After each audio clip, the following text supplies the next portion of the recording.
ఎన్టీఆర్ ఆశయాలను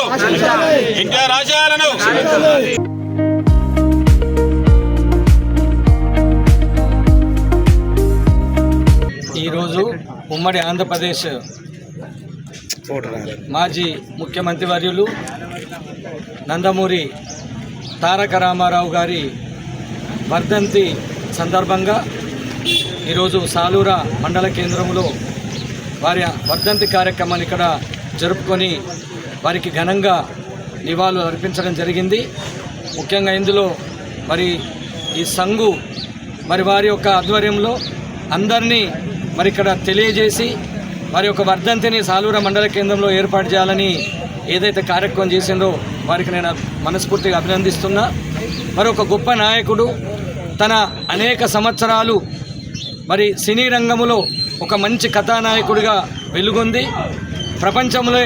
ప్రపంచంలోనే తెలుగు పరిశ్రమకు సినీ పరిశ్రమకు ఒక పేరు ప్రఖ్యాతులు తీసుకొచ్చినటువంటి వ్యక్తి.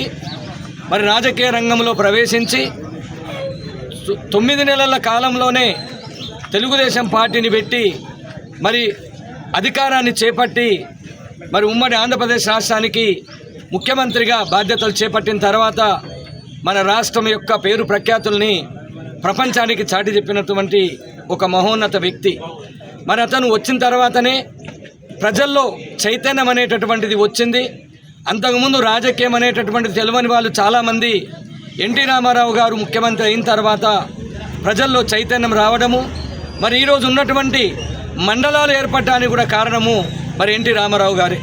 వారు పంచాయతీ సమితులను రద్దు చేసి మండలాలు ఉంటే చిన్న చిన్న మండలాల్లో మరి మండలాల్లో కార్యక్రమాలు ప్రజలకు అందుబాటులో ఉండే అధికారులు తొందరగా పనులు చేస్తారని ఒక ఆలోచనతో ఈ మండలాల వ్యవస్థను తీసుకొచ్చినటువంటి ఒక గొప్ప నాయకుడు.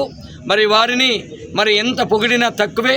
మన తెలుగు యొక్క జాతి యొక్క గౌరవాన్ని మన యొక్క కీర్తిని ప్రపంచానికి చాటి చెప్పినటువంటి మహోన్నత వ్యక్తి ఎన్టీ రామారావు గారు. మరి వారిని నిజంగా కూడా వారు చెప్పినటువంటి విషయాలు, వారు పాటించినటువంటి, వారు తెలియజేసినటువంటి అనేక రకాల కార్యక్రమాలు ఈరోజు ఏ ప్రభుత్వం వచ్చినా కూడా వాటిని అమలుపరుస్తూ సంక్షేమ పథకాలను కూడా అమలుపరుస్తున్నారు.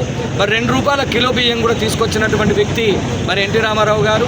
ఈ బీద వాళ్లకు బలహీన వర్గాల వారికి అనేక సంక్షేమ పథకాలు కూడా తీసుకొచ్చి మరి ప్రజల యొక్క మనసును దోచుకున్నటువంటి వ్యక్తి ఎన్టీ రామారావు గారు. మరి సందర్భంగా వారిని మనం గుర్తు చేసుకుంటూ వారి యొక్క ఆశయాలను ముందుకు తీసుకెళ్లాల్సిన బాధ్యత అందరి మీద ఉందని తెలియజేస్తూ ఇంకొకసారి ఇక్కడ వచ్చినటువంటి ఎన్టీ రామారావు గారి యొక్క అభిమానులందరికీ కూడా నేను శుభాకాంక్షలు తెలియజేస్తూ వారికి ఘనంగా నివాళులు అర్పిస్తున్నాను. జై హింద్.